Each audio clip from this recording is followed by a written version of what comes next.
भक्तों, ओम नमः शिवाय, श्री शिवाय नमस्तुभ्यम, जय श्री महाकाल। भक्तों, क्या आपके भी घर में कोई ऐसा व्यक्ति है जिसका विवाह नहीं हो रहा है? उसके विवाह के लिए आप लोग बहुत ज्यादा पंडितों के पास चले गए, बहुत ज्यादा जोशियों के पास भी चले गए, लेकिन फिर भी उसका विवाह नहीं हो रहा है। भक्तों, क्या आपके घर में ये भी समस्या चल रही है? जो आपके घर का बच्चा है या बच्ची है, उसकी एज बहुत ज्यादा होती जा रही है, 30 से 32 साल का हो गया है या हो गई है, और बस आपको यही चिंता सताई रहती है कि मेरे इस बच्चे की शादी कब होगी, कहीं ज्यादा लेट तो नहीं हो गया, शादी होगी कि नहीं होगी, मतलब कुछ नहीं पता, और बस आपको वही चिंता सताई रहती है इसके विवाह से रिलेटेड। तो भक्तों, चिंता मत करिए। जो आज की ये वीडियो है, मात्र आपके समस्याओं से रिलेटेड गुरुदेव जी ने विवाह से रिलेटेड उपाय बताए हैं। अगर आप इन उपायों को करते हैं तो आपकी जो भी मनोकामना है भगवान भोले बाबा अवश्य पूर्ण करेंगे। तो भक्तों, चलिए चलते हैं उपाय की तरफ और जानते हैं गुरुदेव जी ने आज के इस वीडियो में विवाह से रिलेटेड कौन से उपाय बताए हैं। और जो भी भक्त आज हमारे चैनल में पहली बार आए हैं और मेरी आवाज पहली बार सुन रहे हैं, तो चैनल को कर ले सब्सक्राइब और बेल नोटिफिकेशन को ऑन कर ले, जिससे गुरुदेव जी की आने वाली अपकमिंग वीडियोस आपको मिलती रहे। तो भक्तों, आज के इस वीडियो में आपको 3 उपाय बताऊंगा जिसको करने मात्र से आपके घर के उस व्यक्ति का विवाह हो जाएगा जिसके विवाह के लिए आप लोग बहुत ज्यादा परेशान रहते हैं। तो जो पहला उपाय है वो आपको सोमवार के अष्टमी वाले दिन करना है, ठीक? तो इसको कहीं पर आप, जो उपाय मैं आपको बताऊंगा वो कहीं पर लिख लें, क्योंकि गुरुदेव जी कहते हैं कि ज्यादातर भक्त गलती क्या करते हैं कि जल्दीबाजी में उपाय सुनते हैं और गलत तरीके से उपाय करके आ जाते हैं, क्योंकि वो उपाय भूल भी जाते हैं, और यही कारण जिसे कारणवश उनके जो मनोकामना है वो पूर्ण नहीं होती। आपको करना यही है कि आपको सारा उपाय लिख लेना है, और जब भी आप उपाय करने जाएं तो उसको एक बार आप देख लें, जिससे आपको सारा का सारा उपाय स्मरण हो जाए, और जैसा जैसा गुरुदेव जी ने बताया वैसा वैसा आप उपाय करके आए, जिससे आपकी जो मनोकामना है वो अड़चन ना आए, वो आपकी मनोकामना पूरी ही हो जाए, ठीक?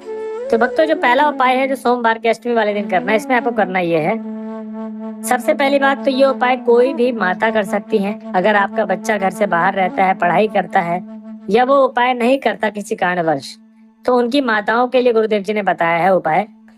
आपको करना यह है, सोमवार के अष्टमी वाले दिन एक चाहिए आपको बेलपत्र की डंडी। तो ज्यादा बड़ी बेलपत्र की डंडी नहीं चाहिए आपको, मात्र छोटी सी डंडी ले ले, और साथ में चाहिए आपको एक काली मिर्च, ठीक? अब जो एक काली मिर्च लेंगे उसके बाद आपको चाहिए 1 लोटा जल। तांबे के लोटे में जल भरना है, इस चीज का आपको विशेष ध्यान देना है कि तांबे के लोटे में जल भरा हो, और घर से जल भर के लेके जाना है, ये आपको सबसे ज्यादा विशेष ध्यान देना है। मंदिर परिसर से आपको जल नहीं भरना है, ठीक? उसके बाद भक्तों, गुरुदेव जी कहते हैं कि जब आपने ये तीनों सामग्री इकट्ठी कर ली, अब आप सोमवार की अष्टमी वाले दिन महादेव के शिवलिंग के पास जब आप पहुंच जाएंगे, उनके मंदिर पहुंच जाएंगे, तब आपको 7 से 10 मिनट भगवान भोले बाबा की आराधना करनी है। क्या करना है? भगवान भोले बाबा की 7 से 10 मिनट आराधना करनी है। आराधना करने के पश्चात ही आपको उपाय शुरू करना है, ठीक? तो गुरुदेव जी कहते हैं कि जब आप आराधना कर लेंगे, उपाय करने के लिए तैयार है, तो आपको सबसे पहले तो करना ये है कि उत्तर दिशा की तरफ मुख कर ले और शिवलिंग के सामने आपको बैठ जाना है। तो आप उत्तर दिशा की तरफ मुख कर लें और शिवलिंग के सामने बैठ जाएं। आपको करना ये है कि जैसे शिवलिंग के जो सामने वाला भाग आपको दिख रहा है, ठीक, जहाँ पर आप विराजमान है, जो सामने आपको शिवलिंग दिख रही है, उसके जस्ट अपोजिट वाले भाग में आपको वही एक बेलपत्र की डंडी और एक काली मिर्च रख देनी है, ठीक? उसके बाद भक्तों, गुरुदेव जी कहते हैं कि जब आप एक बेलपत्र की डंडी और एक काली मिर्च रख देंगे, तो आपको खड़े होकर 1 लोटा जल समर्पित करना है, जो तांबे के लोटे में जल भर के लेकर गए थे। और जो जल समर्पित करने का तरीका होगा वो ना ज्यादा तेज होगा ना ज्यादा धीरे होगा, धीरे धीरे एक मीनान, जैसे आपने नदी को देखा है समान धारा बनाते हुए बहती है, ना ज्यादा तेज ना ज्यादा धीरे, ऐसे ही आपको 1 लोटा जल भी प्रवाहित करना होता है महादेव के शिवलिंग पे, ना ज्यादा तेज ना ज्यादा धीरे, ठीक? और जब आप जल अर्पित कर रहे होंगे, तब आपको महादेव का स्मरण करते करते श्री शिवाय नमस्तुभ्यम बोलते बोलते आपको पूरा का पूरा जल अर्पित कर देना है। उसके बाद जब आपने 3 की तीनों सामग्री अर्पित कर दी महादेव के शिवलिंग पे, अब आपको करना यह है कि अपने बच्चे का नाम और अपने बच्ची का नाम और उसका गोत्र बोल के जो भी आपकी मनोकामना है, समस्याएं, वो समस्या बोलते हुए भगवान भोले बाबा से अपनी मनोकामना मांग लेनी। भक्तों, गुरुदेव जी कहते हैं कि जो भी भक्त मेरे बताए गए उपाय को इस तरीके से करता है, उसकी जो भी मनोकामना है भगवान भोले बाबा अवश्य पूर्ण करते हैं। तो भक्तों, ये था पहला उपाय जिसमें गुरुदेव जी ने बताया आपको करने के लिए। अब हम चलते हैं अपने अगले उपाय की तरफ। अब इस उपाय में गुरुदेव जी बताते हैं कि आपको चाहिए इस उपाय में आधी कटोरी हल्दी, थोड़ी सी मिठाई और 1 तांबे के लोटे में जल भरना है।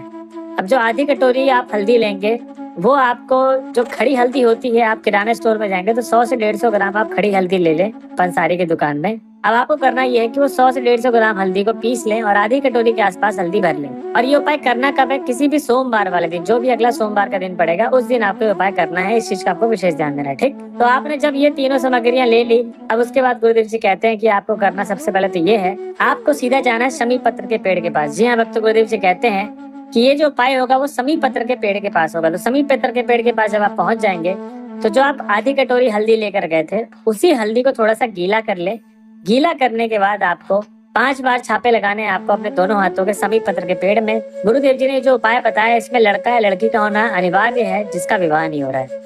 तो आपको करना यही है कि 5 बार छापे लगाने हैं आपको अपने दोनों हाथों के समीप पत्र के पेड़ में। तब आपको करना यह है कि जो 1 लोटा जल भर के लेकर गए थे तांबे के लोटे में, वो आपको समीप पत्र के पेड़ की जड़ में समर्पित करना है। जी हाँ भक्तों, गुरुदेव जी कहते हैं कि जब आप पूरा का पूरा जल समर्पित कर देंगे समीप पेड़ के पत्र में, तो जो समीप पत्र के पेड़ की जो जड़ के आसपास की जो मिट्टी गीली हुई है, थोड़ी सी मिट्टी उठाकर आपको माथे पर तिलक के रूप में लगा लेना है। किसके रूप में?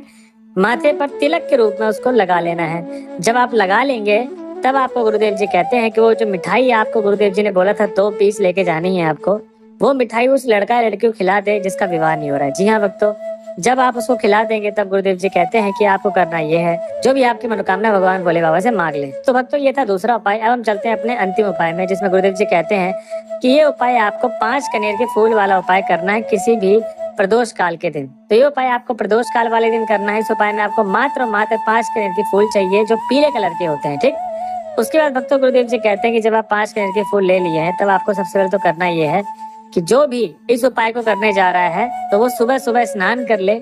स्नान करने के पश्चात ही सुबह 6 बजे से लेके सुबह 8 बजे से पहले पहले इस उपाय को कर लेना है। जी हाँ भक्तों, जब आप महादेव के मंदिर पहुंच जाएंगे, तब आपको 7 से 10 मिनट भगवान भोले बाबा की आराधना करनी है। आराधना करने के बाद आपको उपाय शुरू करना है, और जो 5 कनेर के फूल लिए हैं आपने, वो भगवान भोले के बाबा के शिवलिंग में अलग अलग जगह अर्पित करना है। सिर्फ एक जगह ही आपको अर्पित नहीं करना है वो पूरा का पूरा फूल, आपको शिवलिंग में 5 अलग अलग जगह अर्पित करना है। अभी कैसे कैसे अर्पित करना है, चलिए आइए मैं बताता हूँ आपको। तो जहाँ जहाँ गुरुदेव जी ने बोला क्रमांक वाइज, वैसे ही आपको करना है। इस चीज का आपको विशेष ध्यान देना है। ठीक, तो गुरुदेव जी कहते हैं कि सबसे पहला कनेर का फूल आपको शिवलिंग के सबसे ऊपर वाले भाग में अर्पित करना है। दूसरा कनेर का फूल आपको शिवलिंग के माता अशोक सुंदरी का जहाँ पर स्थान है वहां पर अर्पित करना है। तीसरा कनेर का फूल आपको हस्त कमल में अर्पित करना है। चौथा कनेर का फूल आपको भगवान गणेश के स्थान पे समर्पित करना है। और 5वां और अंतिम फूल आपको जलाधारी वाले भाग पे समर्पित करना है। जब आप 5 के 5 फूल अलग अलग जगह पे समर्पित कर देंगे, तब आपको अपना नाम और गोत्र बोलते हुए, या जिस बच्चा या बच्चे के विवाह के लिए आप मनोकामना पूर्ति के लिए आए हैं, उनकी माताएं आई हैं, तो अपने बच्चे का नाम और गोत्र बोलते हुए, जो भी मनोकामनाएं हैं विवाह से रिलेटेड, जैसी भी समस्याएं आ रही हैं, सारी की सारी मनोकामना बोलते हुए आपको अपनी मनोकामना बोलते हुए घर की तरफ चले जाना है। भक्तों, गुरुदेव जी कहते हैं कि जो भी भक्त मेरे बताए गए उपाय को इस तरीके से करता है, उसकी जो भी मनोकामना है भगवान भोले बाबा अवश्य पूर्ण करते हैं। तो भक्तों, ये थे गुरुदेव जी के बताए गए 3 उपाय, जो विवाह से रिलेटेड आपको उपाय करना है। आपके परिवार में अगर जो भी विवाह से रिलेटेड संकट आ रहा है, वो सारा का सारा संकट जड़ से समाप्त होगा और उस व्यक्ति का विवाह निश्चित तौर पे होगा। तो भक्तों, ये थी आज की वीडियो। अगर आप वीडियो के लास्ट तक आ गए, श्री शिवाय नमस्तुभ्यम लिखना ना भूले। मिलते हैं अगले वीडियो में, जब तक के लिए बने रहे हमारे चैनल में। हर हर महादेव।